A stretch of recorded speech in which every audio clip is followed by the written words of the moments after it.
co-founder of Not Too Popular Productions and co-host of the Not Too Popular podcast.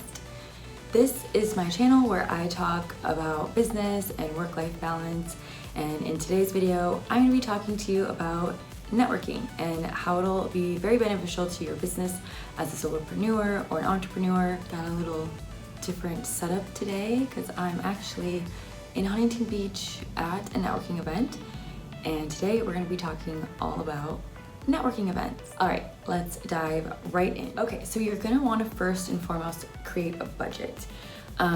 This kind of goes with step number 2, planning ahead. So having a budget is really beneficial, not only financially, but just kind of logistically of where you're going to be going, being able to map things out. Like, do you need to do networking that's all over the country? You're going to have to be in Texas and LA and here and there, or are you just going to kind of stay in one location? So that's why I like to keep a budget in the beginning, so you can kind of work your way around that. And then also anything with networking is a marketing expense, kind of like sales. So it's all these events that you go to or anything that you do that is for networking purposes is a tax write-off. So that's cool. And then planning ahead. So I like to make a calendar of all the different events that I'm going to throughout the entire year. So there might be like conferences or expos or workshops or whatever you want to be doing for your networking events. And if you know those dates in advance, obviously there's going to be some that you don't know about or things that pop up, but for the most part you will know ahead of time. Say I usually do this like December, planning for the year ahead, but by January, February you can start doing that and having that plan. And then so from there I'll just kind of map everything out. And financially, and this is kind of where it ties in with the budgeting, if it makes sense financially, you might have to space your events out. So instead of doing all of your events in like the first quarter of the year or the last or whatever, like you kind of like disperse them out like throughout the whole year. So like one in January or February, and then maybe a couple in the summer, or like one in the summer, one in the fall, and then maybe like hold off till like the following year. It all just depends on your budget. There are and your workload. If you're really super busy and you just don't have the time as a solopreneur to be doing a bunch of networking, it just kind of depends on timing of things. Okay, so where to network? Start with local events in your area. I recommend meetup.com and Eventbrite for some more affordable networking. Some of those events, they will have a cost, but there are a lot that are free, and yet you can just do a search and look up the events that are free or $10 or just something. Sometimes they have events where it's like donation based kind of a thing, or it's free, but you just have to like pay for a coffee if they're meeting at like a local coffee shop or something like that. I'm very targeted in how I choose the networking events that I go to, and what I like to do. It just depends on, are you looking for clients specifically? Are you looking for vendors? Are you looking for like certain employees? Like, what are you looking for specifically? And then you can kind of tailor it around that. I've tried BNI's, which stands for Business Networking International. For some people those work really well, but you can only be one person in each like industry or category. So like if you're a real estate agent, there can only be one real estate agent in that chapter, and you do have to pay for those. So the chapter, you pay, I think it's like a few $100, $300 or $400 depending on which chapter, a year. I don't remember if there's like a startup fee or like initiation cost or anything like that, but there is a little bit of money that has to go into it up front. So some people like to just do the shadowing in the beginning. You can shadow a couple of the meetups and then decide whether you want to be, because sometimes maybe you just are not in the right chapter, but you want to to do it, but you just want to see which location, because they meet at the same location each time. So you just want to see that, are those your people, basically. So don't be afraid to mix business with pleasure. Some of the best networking events that I've done are actually things that I would just normally do for fun. Like this weekend is a really fun event. There's champagne and there's a pool party yesterday and just all this cool stuff. And Friday night there was like the kickoff party and there was games and a DJ, and it's honestly like just something that I would normally just do for fun, but you know, when in Rome, like I might as well network. So I also like this because you're able to kind of be in your own element, whether you're doing something creative, artistic like music, or you're doing sports or something. But if you're doing something like tennis or something that you just have a passion for anyway, that's really going to show through, and you'll be more confident, especially if you are more on the shy side and find it a little harder to come out of your comfort zone. So that's why I recommend like just signing up for a cooking class, or you know, just anything that's just, I mean, you can really ultimately network pretty much anywhere. You could network in line at the grocery store, but if you're doing something that's fun, your guard is kind of, you know, you don't have that wall up, you're not as nervous, other people aren't as nervous, and then you can just have like a casual, normal conversation about life or whatever, what you're into, and then that can always, of course, lead into, oh, so what do you do for work? You know, where do you live? What do you do for work? That sort of thing. So it's just a more casual way to network, I have found, and it kind of takes that pressure off of it being so, you know, like super businessy and like uber professional, and like, I don't know, sometimes it kind of can be a little awkward. Also too, if you are ever, you know, at a networking event and you're a little nervous, so maybe things come out a little bit more sales pitchy, you kind of sound like you're doing your elevator pitch, and it doesn't feel like a genuine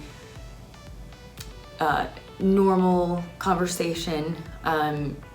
People can be kind of put off by that, and then, you know, if they immediately check out mentally and they're just not really listening to what you're saying, you could follow up as much as you want, but they probably aren't going to really want to work with you or do business with you, because you might have rubbed them the wrong way, to be honest. Like, some people don't like that aggressive, you know, pushy, like car salesman type of way to do things. So to really if you get good at reading the room and kind of reading someone's energy, and like, okay, are they gonna run away if I start talking like too much business?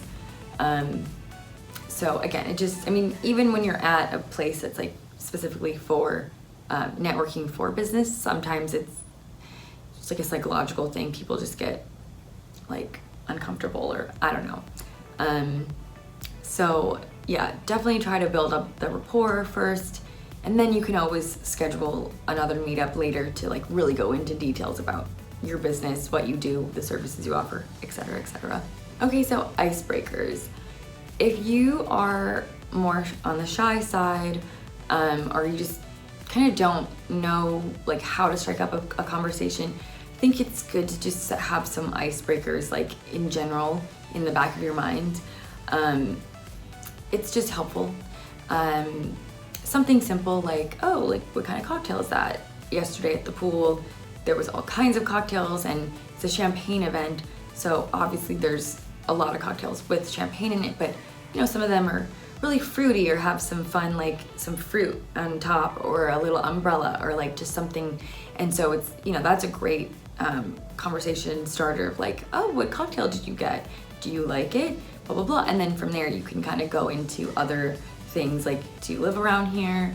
Do you work around here? Oh, what do you do? I do this, blah, blah, blah. And you know how the story goes. But just having some icebreakers are just kind of nice, because then you don't really have to sit there and try to struggle with, what do I say to this person? Because sometimes people are on the other side, they're really shy as well, and then, you know, two shy people trying to have a to network and have a conversation. It's like not everybody is like super outgoing and extroverted and just gonna walk up to strangers and start yapping away. So yeah, grab some icebreakers and put that in your toolbox. Depending on the situation of like what setting you're in, compliments are, I don't know, like sometimes they will work. Like you could always go with the classic, oh, I really like your shoes, where did you get them from? But nothing based on anyone's looks, like then you're really pretty, or that's just, I don't know. If you're networking or you're at a specific an event specifically for networking and you're complimenting people's looks and figures and all that, it can definitely get into like creeper mode. Even if you're a woman, it might not necessarily be creeper, but like I don't know, it's just kind of weird and not as professional. So just proceed with caution with the compliments, I guess. And then make sure that even if you did like say a compliment, or make sure that you're asking a question like after. Like don't just say a statement like, those shoes are cool. That's great, but depending on the person, if they're not a big conversation starter, or if they're a little shy or something, they might just say, oh, thank you. And that's kind of the end of the conversation. So try to ask like open-ended questions where it's not just like a yes or a no. Ask like more details, but not like, you don't have to be like, oh, well, what department and what section of the store did you get those in? And, you don't have to go like into that much detail, but just some people you kind of need to like pull it out of them a little bit more. So don't be afraid to just act natural, but also be professional. Be friendly, and don't be afraid to let your personality shine. Sales and marketing, it's relationships. And building relationships with whether it's clients or vendors or whomever, but you want your personality to show. People want to work with people or hire people who they trust, who they like, and who they would feel confident recommending to a friend or family member. Be professional, but don't be stiff. Unless that's your personality. Hot tip: if you're at an event with an open bar or there's going to be alcohol, don't drink too much. It's not a good look to get sloppy.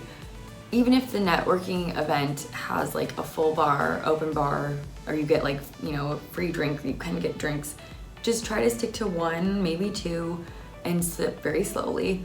I recommend something light. I really got into hard seltzers this summer. I know I'm like super late to the party, but and I like them because they're light, refreshing, and very low alcohol. If you drink enough, yes, you can definitely get really buzzed or really drunk.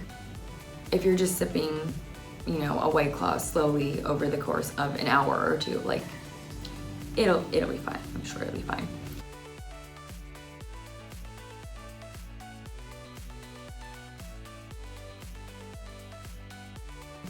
My final tip for this video is make sure that you are getting contact information, whether it's an Instagram handle, an email, a phone number. If you want to give a business card, I'm not really a huge fan of business cards. I do have them, and they do come in handy. However, they can get lost, they could get spilled on, and then they end up just throwing them away because they spilled coffee on it or whatever. And it's a lot of clutter. And like I've kind of noticed, as being a professional organizer, a lot of my clients, even myself, like, before social media was really popular, it was just, everybody just had a business card, and they just kind of collect, and they sit in like a Rolodex thing or in people's drawers, and they're never looked at ever again. So I think it's great to just go in for the kill and be like, let me get your phone number. I would love to discuss your business or your business needs, with you further after this event. I don't want to take up too much of your time, blah, blah, blah, blah, blah. And then get their number so you can contact them. If they're weird about it or, whatever, Like if you're somewhere where like maybe it's a networking event or not even a networking event, but it's turning into this impromptu thing, and you really want to, send something to somebody, try to get their email, but at the very least, if they're not like trying to offer up their contact information to you, just give them yours, and just be respectful, because some people are kind of weird about that sort of thing, which I get it. Privacy and safety are an issue and concern, especially with women, especially if you're a man looking to be doing networking with a woman and then just going and asking for a phone number could be sometimes taken the wrong way. So just be respectful of people's boundaries, kind of read that situation as much as you can. On top of that advice, make sure that you are following up. I would say follow up within 12 hours, because if you follow up a little too soon, like say, then and there, by the time that they're home, decompressed, or even the next day, depending if the networking event goes really late, they might be tired and just like not even paying attention, and then they get like 10 million other texts, so yours gets kind of pushed to the side. And we all do it where you look at the text thinking that you replied, but you actually didn't, and then they honestly just forget, and then you're thinking that okay, the ball's in their court, you don't be pushy, so you don't text again, but they just completely forget, and it just just could go on for a while. So I would say if it's a weekday, at least within 12 hours, follow up the next day. Just shoot an email, shoot a text, so great meeting you at the whatever event last night. I would love to chat further about your business needs, or just tell you a little bit more about me and my business, whatever the conversation was prior, just kind of follow up on that. And and then I think the follow-up after that is, give it a little time. Oh, my other note was, if you meet on a weekend, just wait until maybe that Monday to reach out and do the follow-up, because again, if it's a Friday night and they have plans with their family or friends or something, they might just not even be in that mode. So again, being respectful, boundaries, and people's time and that sort of thing goes a really long way, because again, this is anything with business and sales, marketing, is all relationship based. So you want to be building that relationship with them, knowing that, hey, I respect your time, I want to be a service to you, but I'm not going to be pushy about it. And then if you want to kind of reconvene, follow up again in the next week or so if you don't hear back. But just, I don't know, some people are really pushy and that works for them, but I don't know, I don't personally feel comfortable with that. I kind of just let them come to me after I follow up. If I follow up once, then twice, and don't hear anything, it's okay, maybe they're just not in the right position to be hiring me or whatever. So again, just kind of reading the situation. Thanks you guys so much for watching this video. I hope you learned a little something. Let me know in the comments your best networking tips. Do you have any tips that you think I should include in another video? Thanks so much, and I will see you in the next video.